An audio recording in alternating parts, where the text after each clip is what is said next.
Welcome to Mission Evolution Radio Show with Gwilda Wiyaka, bringing together today's leading experts to uncover ever-deepening spiritual truths and the latest scientific developments in support of the evolution of humankind.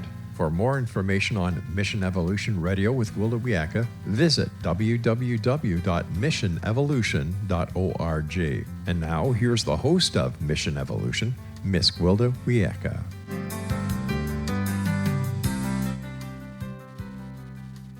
It's all too simple to passively watch the world's problems and ask why they aren't fixing things. But who is they? Maybe you are the very one you seek.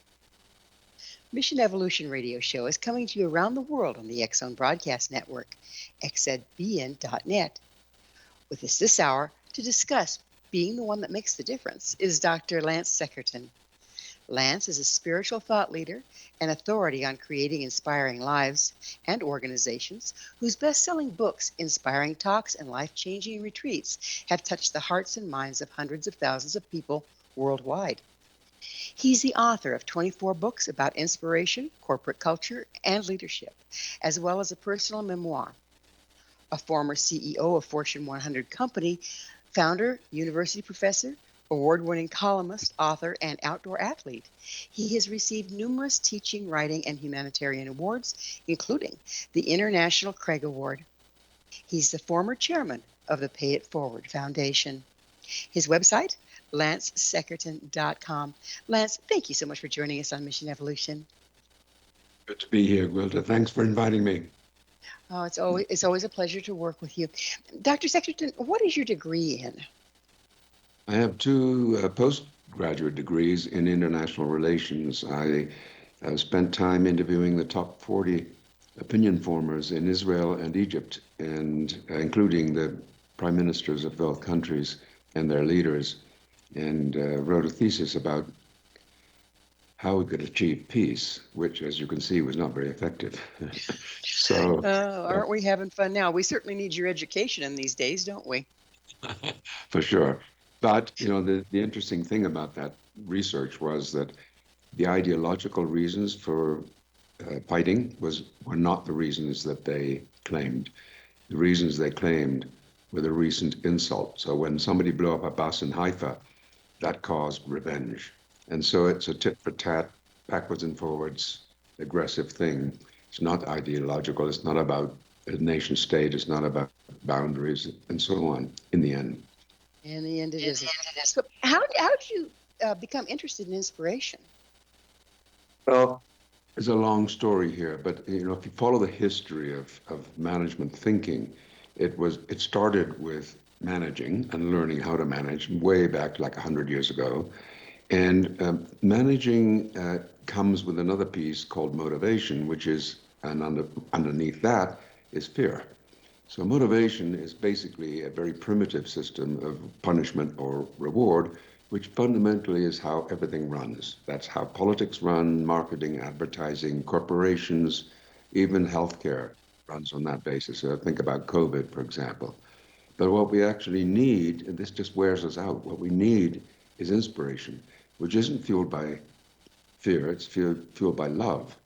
And that we've forgotten. You know, when we are in love with something, like when we are in love with a rose, it inspires us. Therefore, we want to smell it. It's the same thing with relationships. We fall in love with people that we're inspired by, and we work for companies that inspire us, and so on.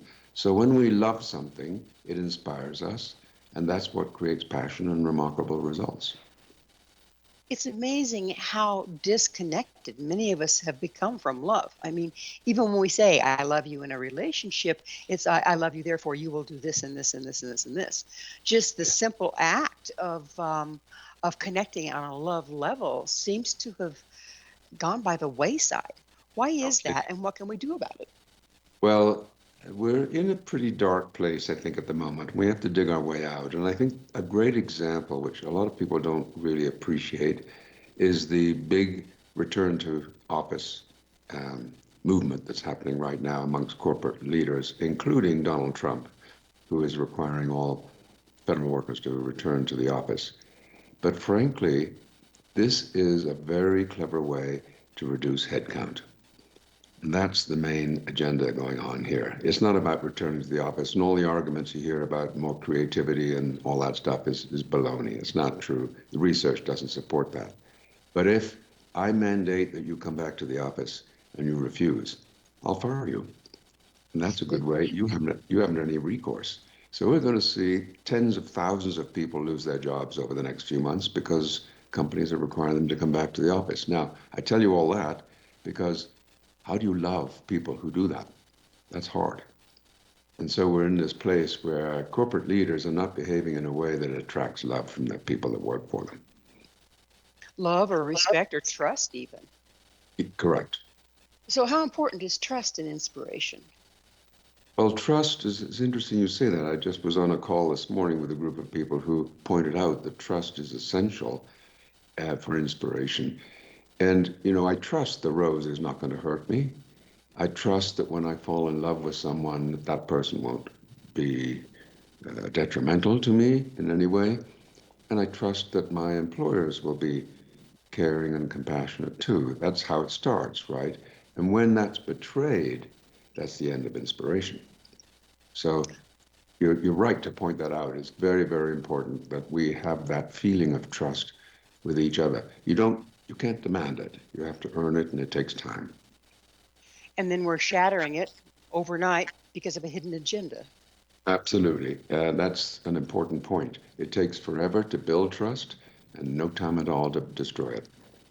And then how long, or is it even possible to rebuild that trust once it's been shattered? Yes, I think you can, but it needs a very honest conversation between the parties involved to say, that was not okay. I'm not proud of that behavior. I'm going to change, and I want your support. Let's do it together. It's that kind of conversation that needs to happen. Yes, of course we can. I mean, that happens all the time in marriages, doesn't it? Where things break down, but they get back together again and rework it. It happens in companies. It happens with even friendships, where we have somebody who lets us down, we think. That's a judgment call, of course. But in the end, we love that person, so we rebuild the relationship and we rebuild the trust. It takes time, but it's worth doing. Like you mentioned before, though, we're living in one big modern mess of hidden agendas and heartless acts. Yes. How can we turn that around?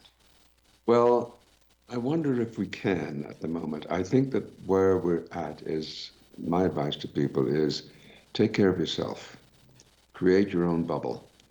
It's very easy to create a world in which you're inspired because you hang out with people who inspire you and you don't hang out with people who don't inspire you. You work on tasks that are inspiring to you. You have hobbies and moments of joy in your life which bring inspiration to you. So you create your own world, as it were.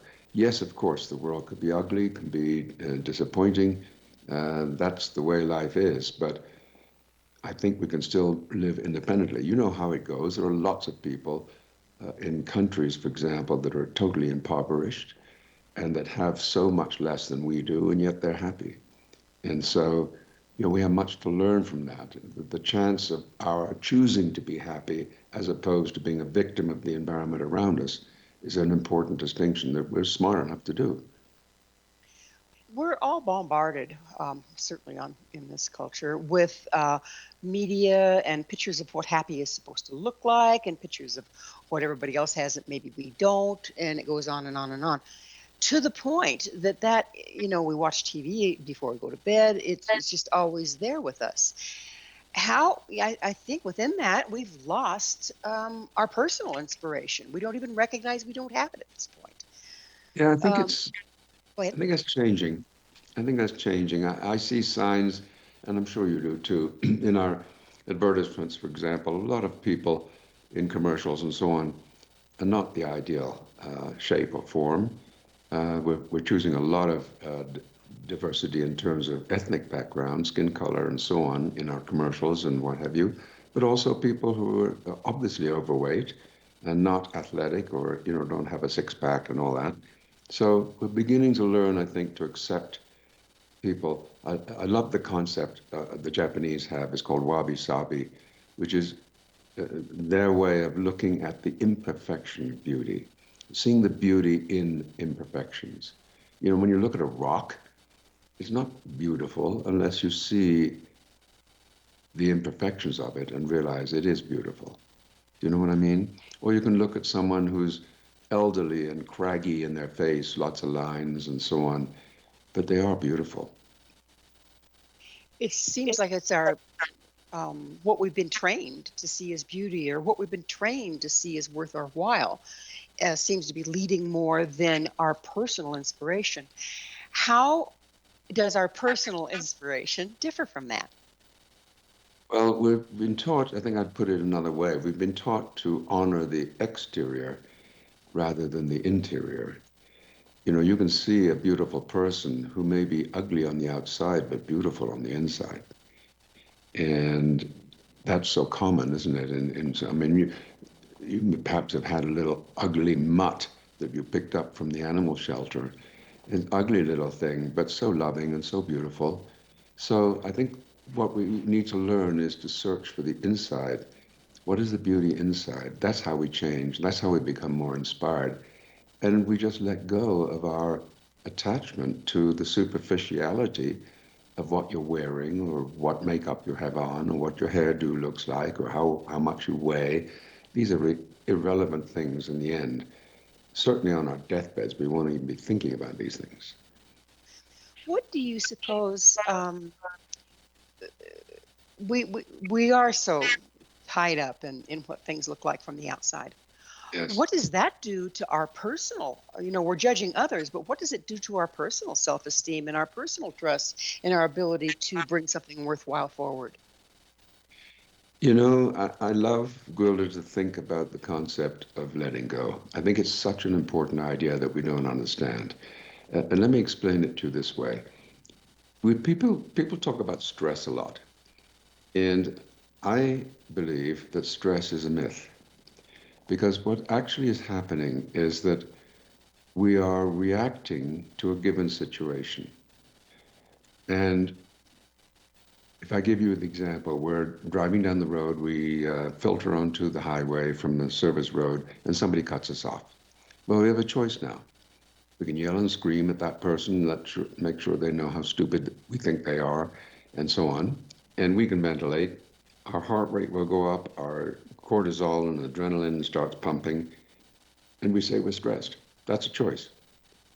The other choice is to just wave at the driver and wish him a happy day and be grateful for your life and drive on.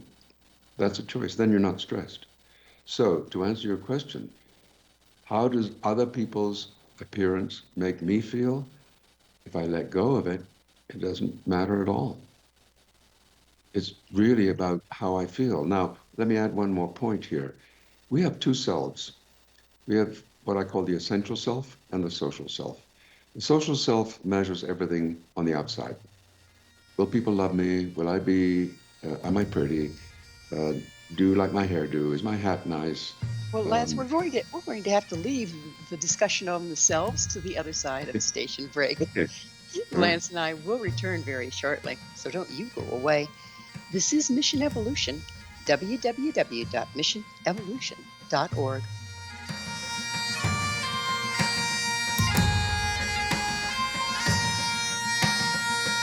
One people, one nation.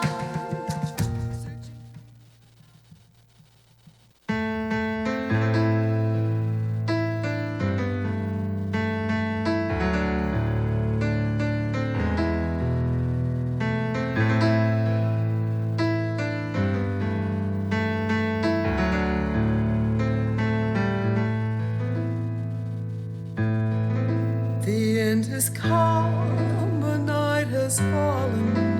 I have reached the end of days. Another day, another 50 cents.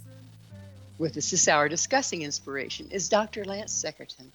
Lance is the author of Reawakening the Human Spirit, Finding the Spark, the Flame, and the Torch Within. Lance, we were talking about the interior selves. Would you please continue with that? Yes. So the essential self and the social self are the two. The social self measures everything externally, and the calibration is about success. That's the measure. Will people like me? Will I be successful? Will I look nice? Do you like my car? All that sort of stuff. The essential self doesn't measure outside. It only measures inside. And its calibration is joy, not success. Will it bring joy? So, does it make me happy? Will it change the world? Does it align with my values? Is it soulful? Will it make the world a better place? Is it good for people? These are the kinds of questions that the essential self asks. So now the question becomes, who is speaking? So if I feel inferior because you're so beautiful and I'm not as beautiful as you are, that's my social self. It's an external measure. But if I can get out of that and say, wait a minute, what would my essential self say? Because the essential self has no ego and it doesn't care. It's all about serving and about achieving an element of joy in life. Does that make sense?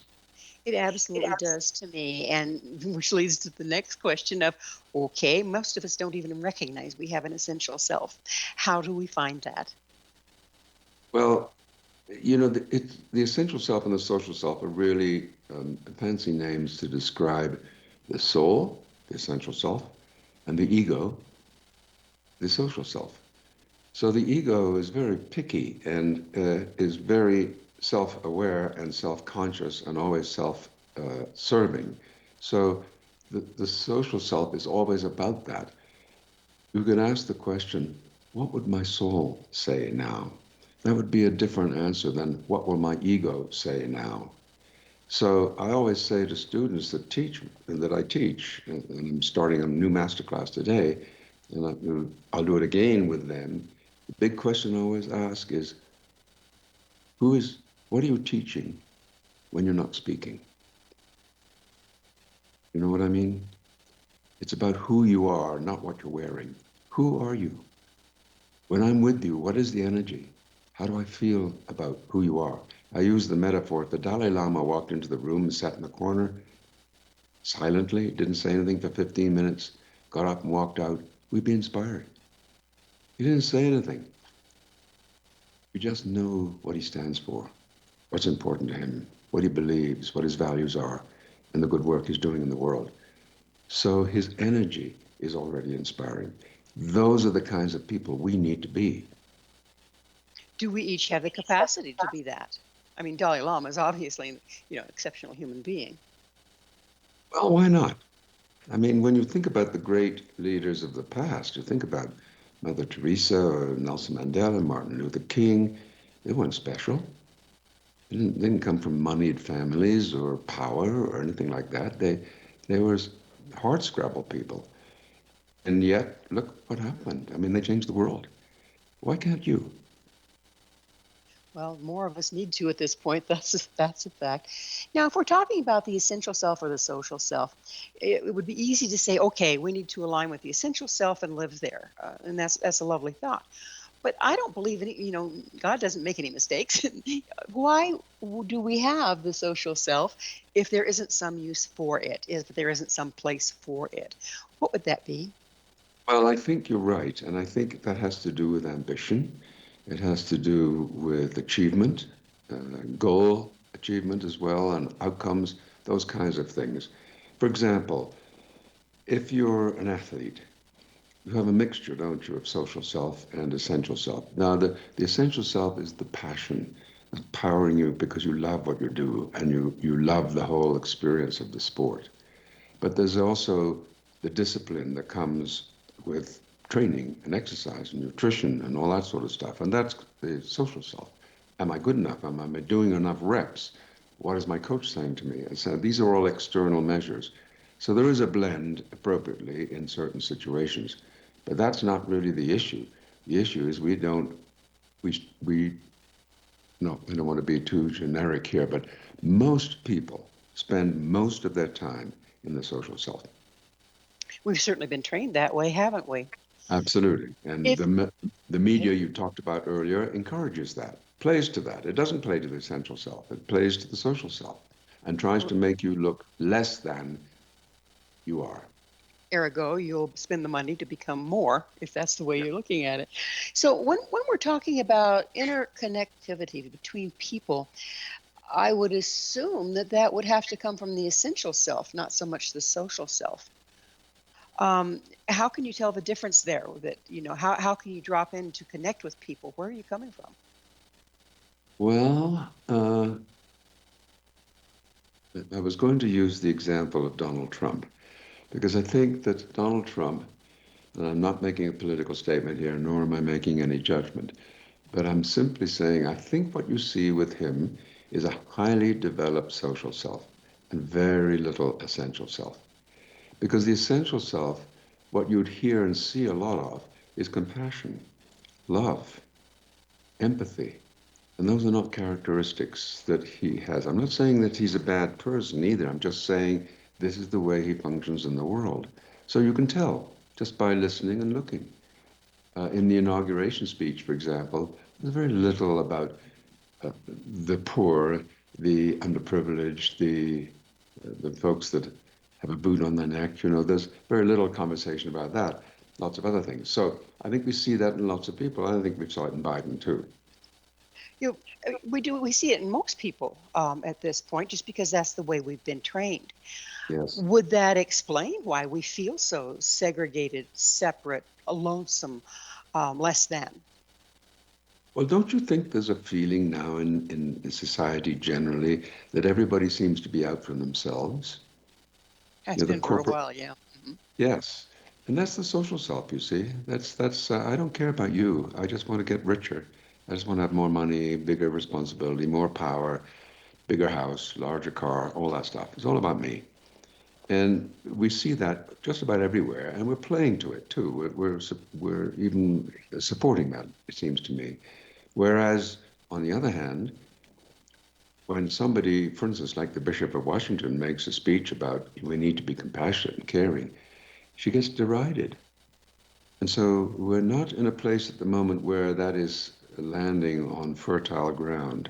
I think there's a few of us that are pioneering and working hard at it. You are, and so am I, and lots of other people too. And in time, perhaps sooner than we think, this will shift, because the other style wears us out.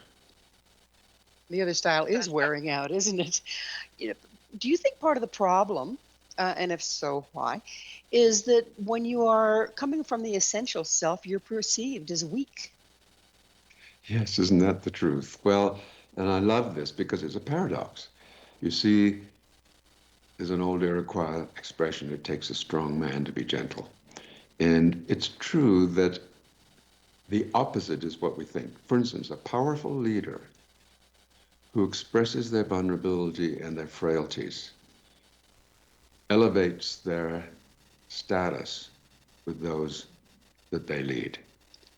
Because we love people who are human.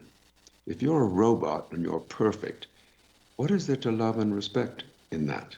I can admire you because you are polished and accomplished, but where's your heart?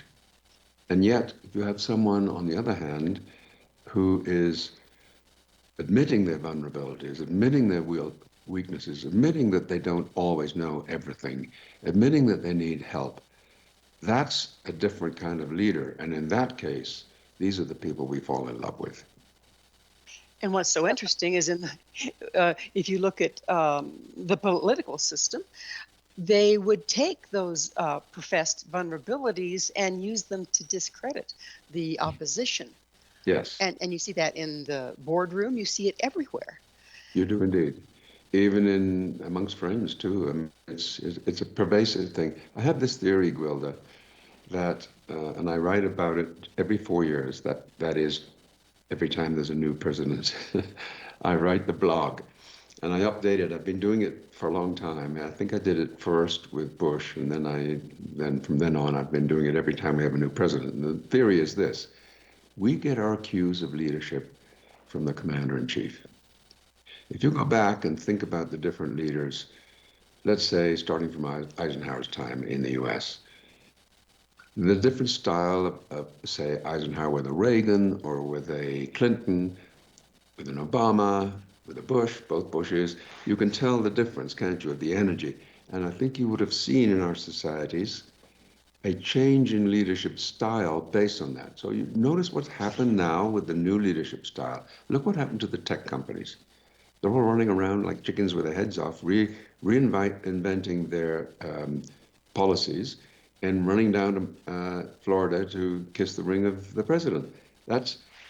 We're seeing a realignment of the style of leadership that we're going to see over the next few years. And that happens every time we get a new commander-in-chief. So we can't just blame each other. There are signals outside that we take cues from. And part of that comes, I think, from the President of the United States. Well, if we're in our social self, like you described it, we're very vulnerable to being led around by the nose like that, aren't we?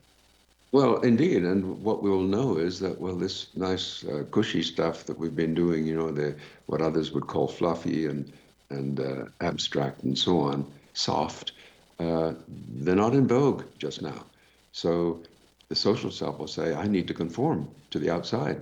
I need to align myself with what's current now outside, and therefore I will change my behavior. And so we are realigning ourselves. Now, if we say, on the other hand, but in the long term, that's counterproductive. Now you just turned on your essential self voice. That's a different voice. And it's giving you some different ideas and answers. So it's useful to sit down at any time and say to yourself, when you do something or when you make a decision or when you're about to engage with someone, who is speaking? Is it my essential self now that's speaking or my social self? Before I say or do something. It takes a lot of courage to come from the essential self, it sounds like. Well, that's another part of the work we do, which is something we call the Castle Principles. The Castle Principles are an acronym for courage, authenticity, service, truthfulness, love, and effectiveness. And the first of these is courage, as you point out. You can't say sorry unless you have courage. It takes courage to say, I need help. I don't know. I was wrong. Will you forgive me? It takes courage to say, I love you. You talked earlier about the fact that we don't seem to say that much anymore. That's because we don't have the courage, because we think it might make us look flaky or from California or something, And so we have this judgment around us that we can't do certain things. That's the social self speaking again. And so every now and again, when we have those thoughts, we should say, wait a minute, who is that that's speaking? It's the time again for another station break. Lance and I will be right back to continue our discussion. You stay right there. This is Mission Evolution, missionevolution.org. One people, one nation, to heal this earth of ours. Our gracious.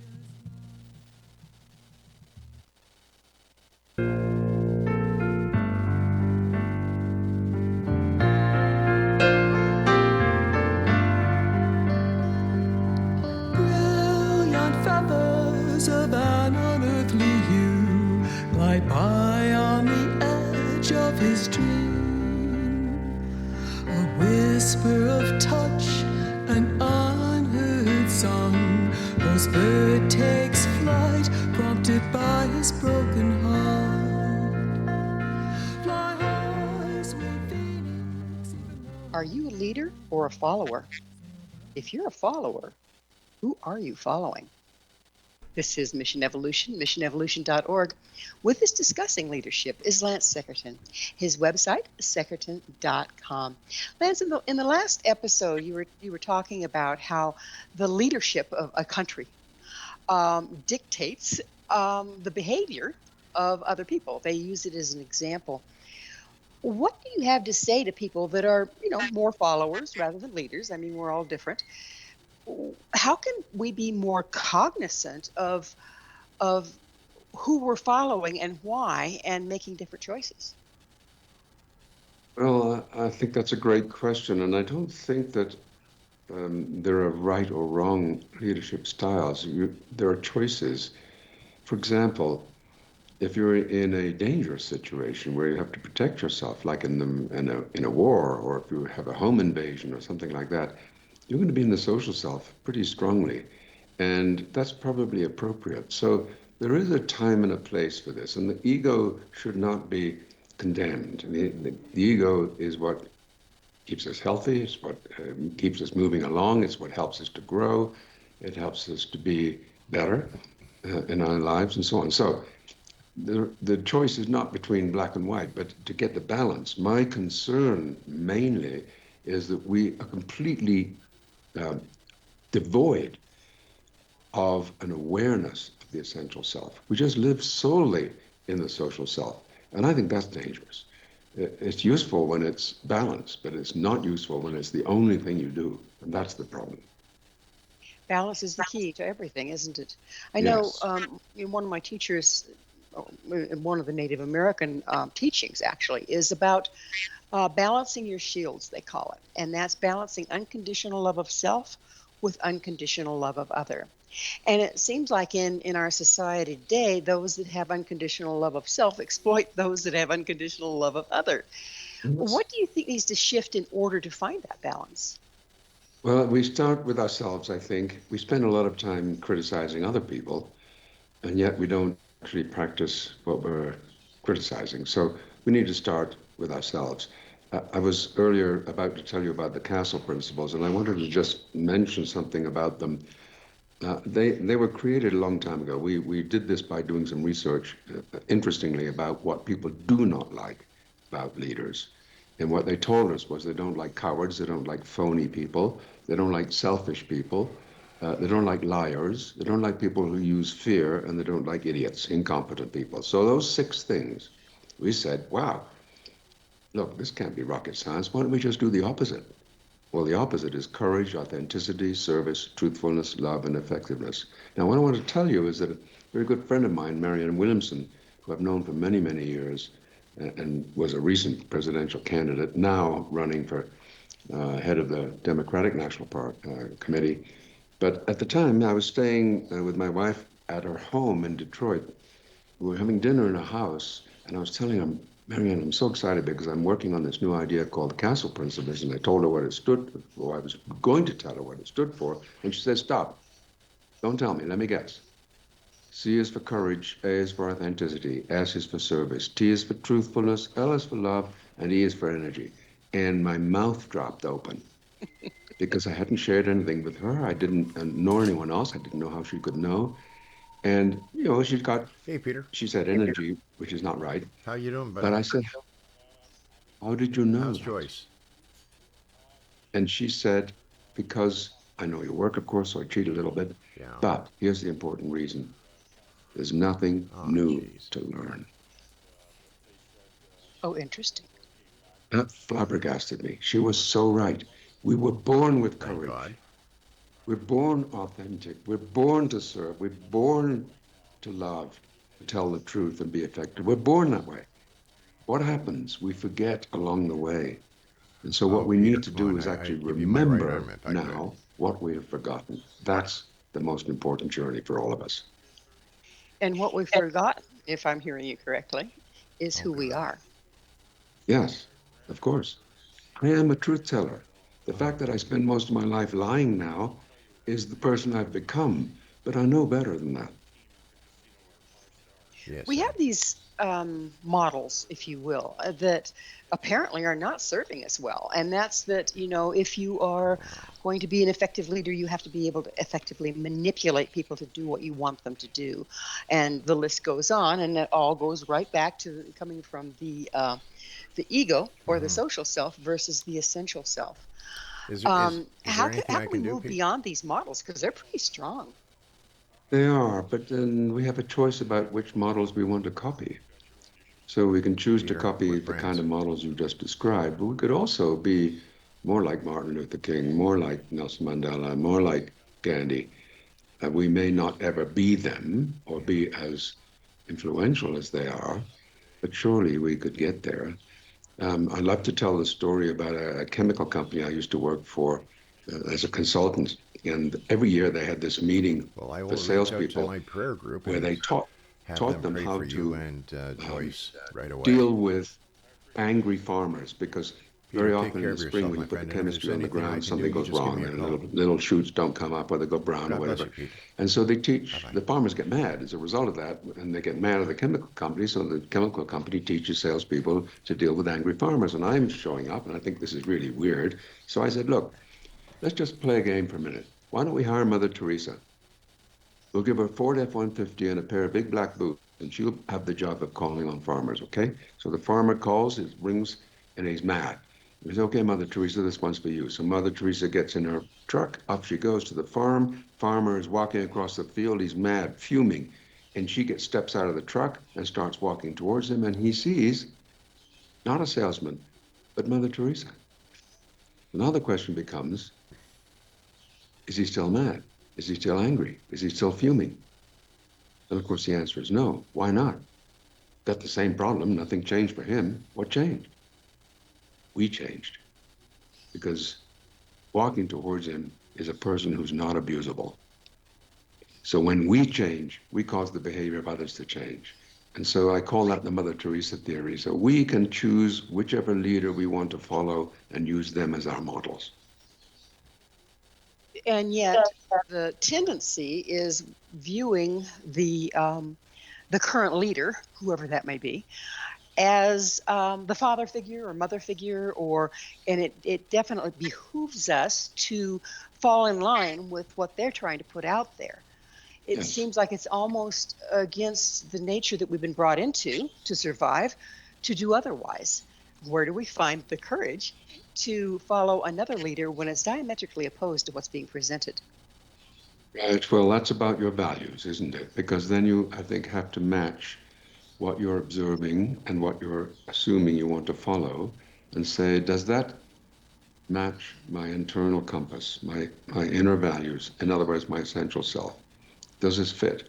Because one of the worst things you can possibly do is follow a model of leadership that you disagree with and that is contrary to your values, because then you're a whore. And that's the worst place you can possibly be in. Selling yourself out. Say that again? Selling yourself out. Yes, exactly. Exactly. And it's a horrible feeling. And we know that feeling. You feel dirty. You feel horrible. And we need to recalibrate again. So say, wait a minute, I need to find a different leader that fits with my values. So the question always becomes, again, who is speaking, the essential or the social self? If the essential self is speaking and you're listening to that voice, you will find a different model. Well, given the leaders that we're confronted with currently in a lot of different countries, how can a person tell if they possibly have the potential to be the leader that we need versus the ones that we're dealing with? I don't think they need to know that, Gwilda. We all have the capacity. Everybody. Doesn't matter who we are. You know that. You've seen the most unlikely people show up as powerful and potential leaders. There's just no rhyme or reason to this. There's no rule, there's no model. Anybody can do this. You see little 6-year-old kids in the playground suddenly become leaders. It's innate. It's in us all. We just get it shut down, as I explained with the Castle Principles. But if you go onto that playground, you have the bullies that consider themselves leaders and do indeed lead as well. True. How do you, And yeah. we've all been in that situation, and as I have, and I'm sure you have. And you know what it is about a bully. A bully gets that satisfaction from your reaction. If you don't react, there's no fun for the bully. So the answer is don't react. We need to learn that en masse and very quickly, don't we? Yeah. Yeah. You can push my buttons and I'll get angry, and you will love that because that's what you were after. Because it makes But you I'm feel not. powerful, yeah? Yeah, but I'm not going to give you that satisfaction. Unfortunately, when we're dealing with a bunch of leaders that are coming from that place, it's a formula for war, isn't it? Because they're wanting the maximum reaction. Yes and no. I mean, there personally, and you know, I did my PhD about Israel and the conflicts in the Middle East, so I'm somewhat familiar with those things and have studied that subject. I don't think the war in Ukraine and Russia was necessary. I think we could have talked that one out. In Canada, we had something called the trucker strike. You may have heard of that. Oh, absolutely, I did. Yes. And the truckers wanted the Prime Minister to speak to them. And the Prime Minister refused. He never talked to them at all. And so they got angry. And so they started misbehaving. You can see how this unfolded. It was very simple.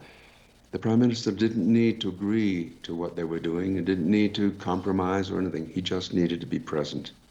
Just needed to show a little diplomacy. If he had done that, the whole thing would have just quieted down and gone away. So there are times when connecting with people, just doing that, we don't have to agree with them. We just need to be present with them. That's inspiring for people. And they'll walk away. Years and years ago, by the way, when I was running Manpower, some of my employees were kidnapped. And I had to negotiate their release. So I was with the IRA in Northern Ireland, negotiating with terrorists, trying to get my 13 employees released. And they wanted money, of course. And we spent 3 days doing this, talking. And I'm wondering if I'm going to live or if I'm going to get my employees out of there or what's going to happen. But I was genuinely interested in them. And because I was interested in their story and why they were angry and why they were doing what they started to engage with me. And in the end, my employees were released, and so was I. The power of bearing witness. Just being empathetic, listening. I could have got angry and mad and frightened and all that, and I was frightened inside, but by showing some interest, engaging with them, listening, being empathetic, compassionate, it worked. Fantastic story. Well, it's time for us to take another station break. Please stay with us as Lance and I continue to explore life purpose and leadership. This is Mission Evolution, www.missionevolution.org. Searching for the light. One people, one nation, coming from the stars. One people, one nation, to heal this earth of ours.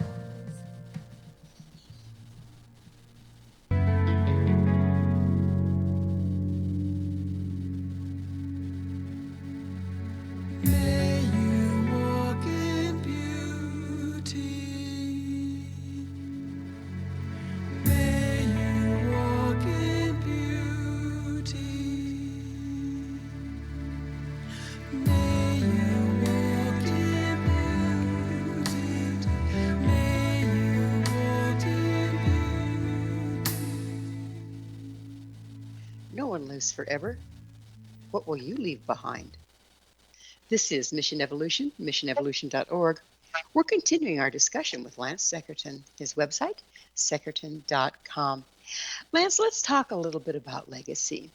When we're coming from the social self, we tend to acquire things and hoard things and collect things. And like my grandmother said, shrouds don't have pockets.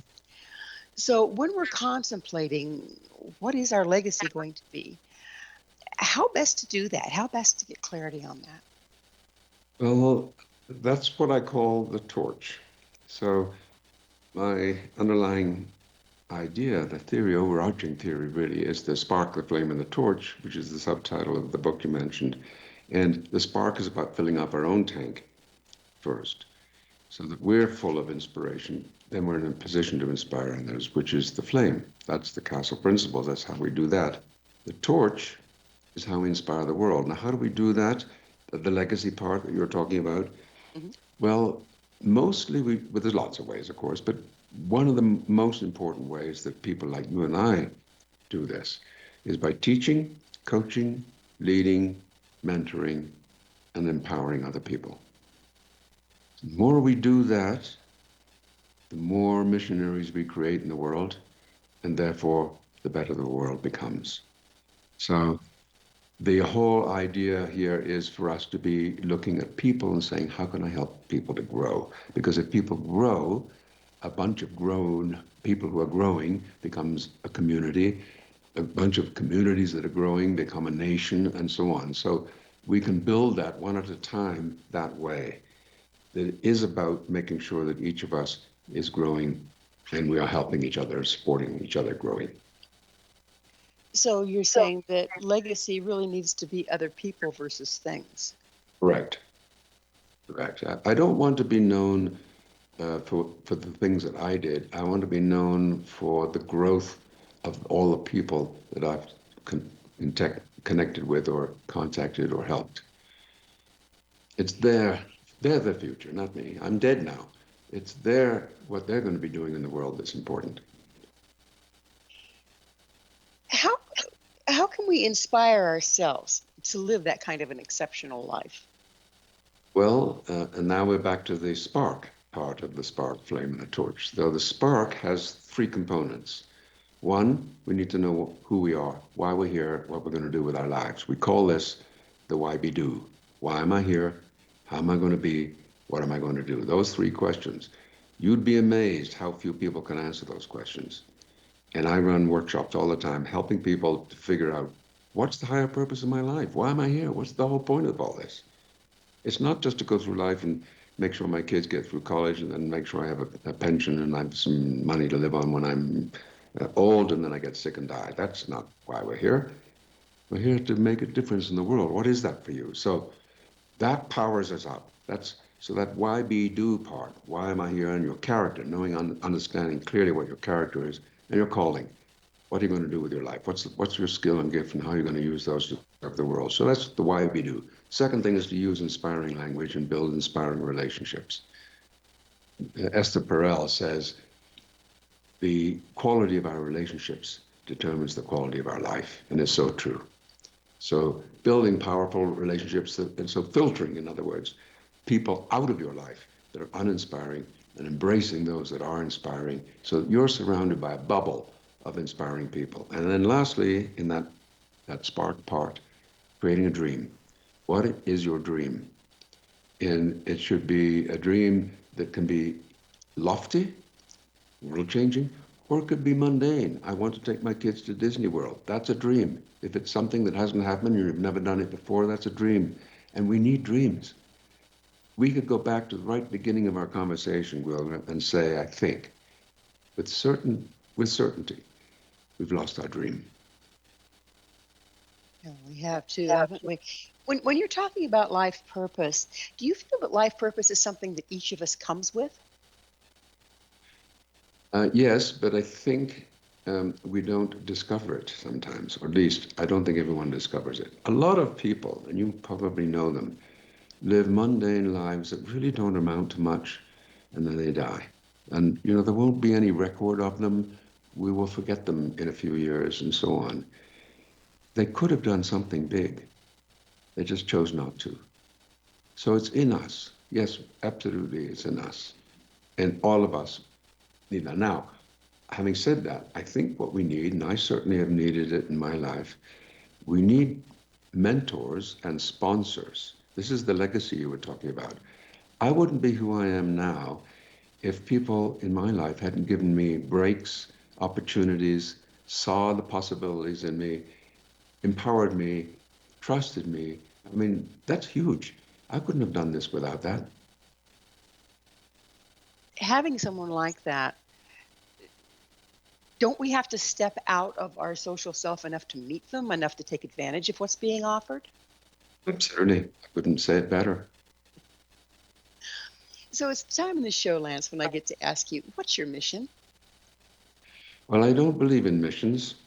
I think that's an overworked word. We use mission statements and vision statements and value statements randomly in corporations and rarely live them. So in my work, what I do with corporations in particular is I ask them to dismantle all that stuff and throw it away and replace it with one thing, a dream. What's a dream? Let me give you a couple of examples. Starbucks has a dream. The dream of Starbucks is to create the third place. Not a lot of people know that. Everybody working at Starbucks knows that. They're creating the third place. Home, work, and the third place, Starbucks. And people gather where they meet, where they do homework, where they have dates, where they hang out, etc., job interviews, and so on. Another example would be Microsoft. Microsoft has a dream to help everybody and every organization achieve more. Now, their mission statement before that was to put a computer on every human's desk, which is all about me. And that's the problem with mission statements. They're usually self-serving, to be the best, the biggest, the fastest, the most profitable, most successful, best customer service, all that stuff. But a dream is about how would you change the world? How would you make a difference? What's the point of your company? And Starbucks is not here to give you good coffee. That's table stakes. Of course they do that. They have to, otherwise nobody would go there. But that's not their main mission. Their main dream is to create a place for you that you think of as the third place. With that said, Lance, what is your dream? My dream is to create a more inspired world. Let's talk about Soul Team a little bit.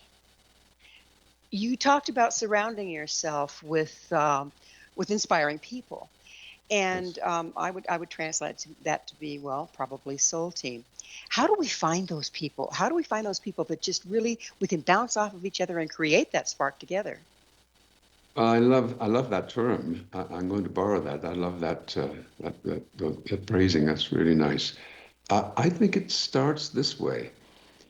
It starts with who are you? Are you a magnet or do you repel? If you're a magnet, you don't have to go looking. People will come to you. But don't you have to be mindful of what you're magnetizing?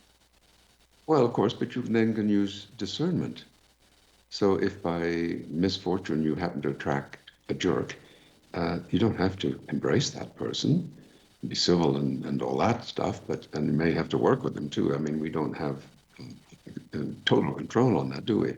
But I've worked with some people that I've started with, and I've coached. Like, as you know, I'm a coach to all kinds of people around the world.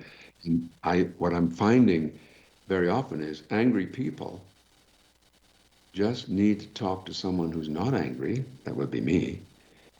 And pretty soon they're not angry either. That level of anger, doesn't that come from feeling like you're not heard, feeling like you're disregarded, feeling powerless?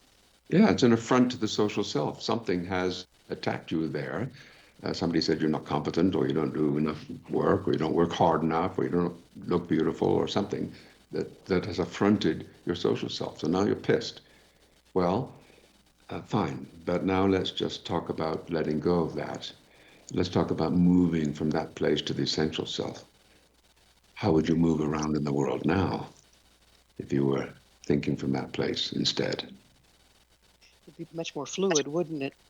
Yes, We've and been benevolent. talking. Go ahead. Go ahead, Lance. No, I just said and benevolent. Oh, I'm sorry. I was rattling so loud I didn't hear you. Um, do you think that there's a time, we were talking about leadership. Do you think there's coming a time, or maybe it's here, when we don't need leadership, we're our own leaders? You mean we don't revere our own leaders? No, that we don't, leadership isn't such a big deal because each person is self-actuated. Each person is their own leader. Well, I think you're right, but I think you're right for a different reason. Um, as I said earlier, we have moved academically, if I can put it that way, or professionally, through several theories, iterations over the last, say, 100 years, from management to leadership and so on. I think where we're at now, my take on this at least, is the leadership that we've been teaching and practicing is obsolete. We're still teaching it, by the way, but you tell me where you can find great leadership as an example. Is it in politics? Is it in corporate America, academia, healthcare, police, Roman Catholic Church? Where is it? For me, leadership seems to be broken in just about all those places. So more of this is not productive because we are where we are. What we actually need is not leadership, it's inspiration. I'll do anything for you if I'm inspired. And the courage to follow that inspiration. Well, yes, but I don't need you to lay on your new fancy leadership model. Thank you very much. I'm a big boy now. I don't need this. And, all of us have read this, been to the workshop, seen the seminar, all that. read the books, got the T-shirt. It's history. Don't try and do that. And it hasn't been working for a Inspiring. long time, right? No, absolutely not. It's broken, badly broken in lots of places. Our educational system's a mess because we don't have leadership. Our healthcare system's broken because we don't have leadership. Our government's broken because we don't have leadership there either, nor our corporations. It's terrible. But just imagine what would happen in those places if people were inspired. Well, it's been inspiring talking with you, as it always is, Lance, but unfortunately, we are out of time. Thank you so very much for bringing your wisdom to the program. Great to be with you. Thank you again for inviting me. I'm delighted to be here. Unfortunately, we are out of time, so we're going to have to let go of Lance and move on to being our own leaders. Our guest this hour has been Lance Secretan. Lance is the author of 24 books, including Reawakening the Human Spirit, Finding the Spark, the Flame, and the Torch Within. To find out more about Lance, where you can find his books and all he has to offer, visit his website, secretan.com. This has been Mission Evolution with Gwilda Wiyaka. For more information or to enjoy past archived episodes, visit missionevolution.org. But please be sure to join us right here next time. This mission will continue, bringing information, resources, and support to our rapidly evolving world. To heal this earth